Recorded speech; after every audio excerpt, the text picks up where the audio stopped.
Assalamualaikum warahmatullahi wabarakatuh. Salam sejahtera untuk kita semua. Selamat datang di video pembelajaran mata kuliah Etika Profesi. Pada video kali ini, saya akan membahas mengenai etika profesi insinyur. Oke, langsung saja kita mulai dari kata insinyur. Saya yakin kita semua sudah akrab dan pastinya sudah sering mendengar istilah ini, apalagi kita kuliah di Fakultas Teknik.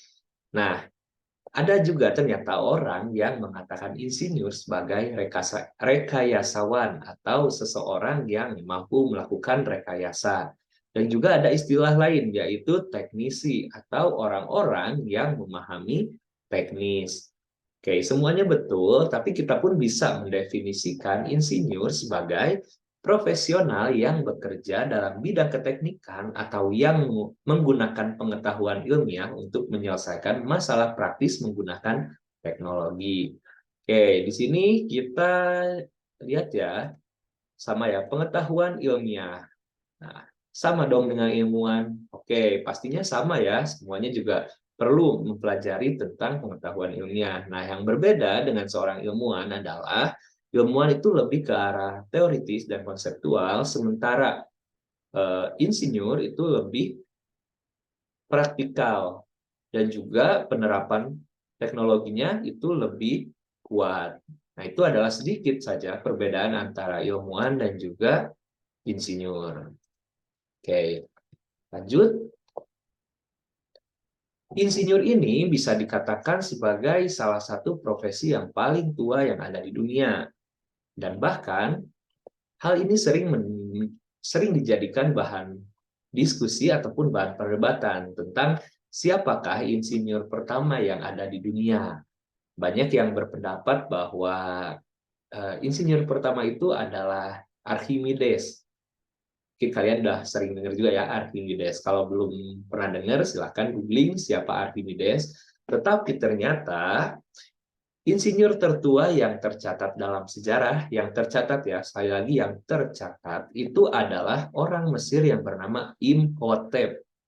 Imhotep. Jadi dia ini tercatat sebagai penanggung jawab konstruksi piramida Farao di Saqqara, Mesir, abad 27 sebelum Masehi. Abad ya, bukan tahun. Jadi sekitar tahun 2600-an sebelum Masehi. Sementara Archimedes itu mulai dikenal pada sekitar 200 sampai 300-an sebelum Masehi. Jadi secara sejarah atau tercatat insinyur pertama di dunia itu adalah Imhotep. Ini contoh si bangunan piramida faraohnya kayak ini. Dan tentunya eh, kita pun pasti bertanya-tanya bagaimana orang pada zaman tersebut bisa membangun bangunan yang begitu hebatnya. Pastinya ada insinyur di belakang hal tersebut. Oke, mari kita lanjut lagi. Lalu bagaimana dengan sejarah insinyur di Indonesia? Oke, nah kalian pasti tahu ya siapakah beliau ini. Ini adalah Insinyur Soekarno. Oke, jadi Insinyur Soekarno ini dia adalah termasuk ke dalam 4 insinyur pertama yang lulus dari ITB. Nah, dan bisa dibilang waktu itu ITB kan mulai beroperasi tahun 1920-an. Waktu itu namanya masih Sekolah Teknik Bandung dan itu masih zaman Hindia Belanda.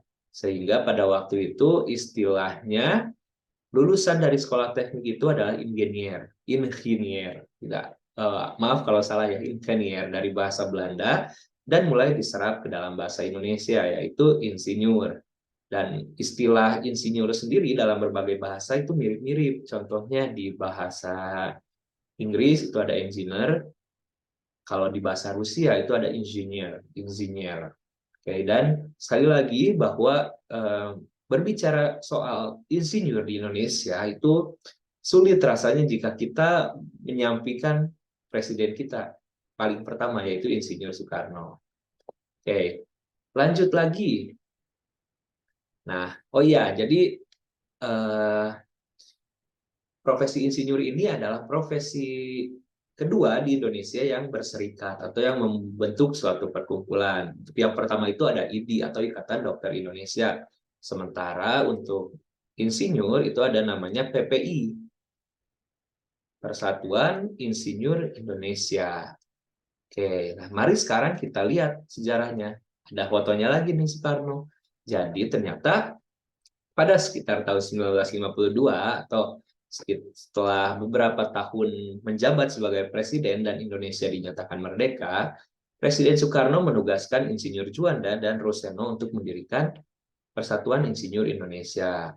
Nah, setelah itu, sekitar satu dekade setelah itu, mereka berperan dalam pendirian pendidikan tinggi teknologi seperti ITB, ITS, UI. Nah, jadi mulailah Indonesia mampu membuat sekolah teknik yang dibentuk oleh orang-orang Indonesia asli. Jadi bukan dikelola oleh Hindia Belanda lagi. Nah, setelah itu ada juga pendirian ITI atau ITI di bawah naungan Yayasan Pendidikan Teknologi Indonesia. Oke, kemudian tahun 90-an dan tahun 2000-an insinyur di Indonesia mulai merintis kerjasama dengan insinyur-insinyur di negara lain, contohnya di APEC, di ASEAN, dan lainnya, dan sudah mulai melakukan kesetaraan sertifikasi insinyur. Kemudian tahun 2014 itu muncullah undang-undang yang membahas tentang keinsinyuran, dan di sini nanti kita akan bahas lebih jauh di slide berikutnya. Nah, kemudian juga tahun 2019 ada peraturan presiden nomor 25 tahun 2019 sebagai pelaksanaan dari Undang-Undang nomor 11 tadi. Nah, perlu diketahui bahwa pada masa awal pembentukan ini ya, itu hanya sekitar puluhan saja insinyur yang tergabung. Tapi sekarang itu anggotanya sudah mencapai lebih ya dari 33.000, dan banyak juga yang sudah tersertifikasi internasional. Oke, jadi itu adalah sekilas mengenai sejarah perkembangan Persatuan Insinyur Indonesia. Oke, mari kita lanjut. Nah, bagaimana dengan insinyur atau keteknikan saat ini? Saat ini lulusan prodi keteknikan itu tidak mendapatkan gelar insinyur ya, tapi mendapatkan gelar ST atau sarjana teknik. Dan bidang dari teknik ini pun sudah semakin luas dan juga luas tapi dibuat lebih spesifik. Ada teknik sipil, arsitektur, industri, mesin, lingkungan, informatika, dan masih banyak lainnya. Bahkan ilmu-ilmu basic science seperti fisika, kimia, itu ada juga tekniknya, teknik khususnya. Jadi sekali lagi perbedaannya apa? Kalau teknik itu lebih praktis atau praktikal. Jadi tidak hanya teoritis. Nah, ini adalah undang-undang yang sempat dibahas tadi pada sejarah perkembangan Undang-Undang Nomor 11 Tahun 2014. Itu isinya adalah pemisahan area yang jelas antara sarjana teknik sebagai gelar akademik dan insinyur sebagai gelar profesi. Maka dari itu, setelah tahun 2014, lulusan teknik ini jika ingin mendapatkan gelar insinyur di depan namanya, perlu melakukan atau perlu bersekolah lagi di sekolah profesi insinyur. Ada pendidikan profesi insinyur. Nah, itu bisa dibilang sudah banyak sih ya sekarang. Jadi bisa kalian kuliah langsung, bisa juga menggunakan pengalaman kerja kalian sebagai insinyur atau sebagai engineer di berbagai perusahaan. Jadi nanti biasanya kalau kalian lulus menjadi kerja di bidang teknik, kemudian kalian ingin mendapatkan gelar insinyur, nanti SKS-nya akan lebih sedikit dibandingkan mereka yang belum pernah bekerja dan ingin mendapatkan gelar insinyur. Itu perbedaannya. Nah, tujuannya adalah agar Indonesia maju, mandiri, adil, dan makmur berbasis Science, Engineering, and Technology atau SET. Oke, itu keadaan teknik saat ini. Lanjut, kita bahas lagi tentang Persatuan Insinyur Indonesia atau PII. Seperti yang kita tahu ya, bahwa setiap profesi memiliki kode etik dan juga etika profesinya masing-masing. Tapi intinya Semua sama ya, kayak tanggung jawab, jujur, adil, dan yang paling penting itu integritas. Tapi di PII ada juga istilah yang dikenal yaitu catur karsa, sabta dharma. Artinya apa? Catur karsa adalah 4 prinsip dan sabta dharma adalah 7 tuntunan. Nah, ini jadi anggota di PII pastinya sudah diajarkan mengenai catur karsa sabta dharma ini. Sekarang kita bahas dari yang catur karsa, 4 prinsip dasar. Yang pertama adalah mengutamakan keluhuran budi. Yang kedua, menggunakan pengetahuan dan kemampuannya untuk kepentingan kesejahteraan. Ketiga, bekerja secara sungguh-sungguh untuk kepentingan masyarakat. Dan keempat, meningkatkan kompetensi dan martabat. Oke, jadi ini adalah catur kasa, keluhuran budi, kepentingan kesejahteraan, kepentingan masyarakat, meningkatkan kompetensi dan martabat. Semuanya sangat penting dan harus diaplikasikan. Kemudian ada sabta dharma atau 7 tuntunan sikap dan perilaku. Mengutamakan keselamatan, kesehatan, dan kesejahteraan masyarakat, bekerja sesuai kompetensi, menyatakan pendapat yang dapat dipertanggungjawabkan, menghindari pertentangan kepentingan, membangun reputasi profesi berdasarkan kemampuan masing-masing, memegang teguh kehormatan dan martabat profesi, mengembangkan kemampuan profesional. Oke, jadi ini adalah tuntunan sikap yang perlu diterapkan oleh para insinyur. Oke, yang pertama, kita lihat yang utama keselamatan, kesehatan, dan kesejahteraan itu pastinya bisa kita terapkan karena selama kuliah di teknik kan pasti kita belajar mau teknik apapun ada yang namanya K3. Kemudian bekerja sesuai kompetensi. Nah, bekerja sesuai kompetensi ini biasanya teknik itu masih umum, walaupun sudah menjurus ke beberapa bidang keahlian, tetapi tetap kompetensi yang memerlukan proses sertifikasi dan uji kompetensi itu dibutuhkan untuk dunia kerja. Kemudian hanya menyatakan pendapat yang dapat dipertanggungjawabkan. Jika tidak, ya jangan diutarakan. Menghindari pertentangan kepentingan jelas, karena di dunia teknik, baik itu konstruksi, pembangunan, apapun, proyek apapun, tidak lepas ya dari yang namanya politik, dan juga pasti banyak kepentingan. Nah, sebagai seorang insinyur, fokuslah pada tanggung jawab tugasnya, dan membangun reputasi berdasarkan kemampuan masing-masing. Jangan ngaku-ngaku keahlian yang dimiliki orang lain, tapi kita nggak punya. Memegang teguh kehormatan, mengembangkan kemampuan profesional. Itu sudah jelas artinya ya. Oke, dan selanjutnya ada, nah ini adalah engineering body of knowledge. Di sini kita bisa lihat ada hierarki Maslow, segitiga hierarki Maslow yang membahas mengenai pengetahuan dasar atau basic, teknik, dan juga profesional. Nah, di sini bisa lihat ya bahwa kemampuan basic ini itu adalah yang sering dipelajari bahkan sejak kita SD, dari zaman wajib belajar sampai kita SMA, kita belajar yang matematik, natural science, humanities, and social science. Dan di semester 1 dan 2 atau tingkat pertama itu masih dipelajari lagi. Mengapa? Karena itu adalah basic dari semuanya. Kalau kita basicnya cuma separoh atau cuma seperempat, hancur ini segitiganya. Atau bahkan nggak bisa dibangun.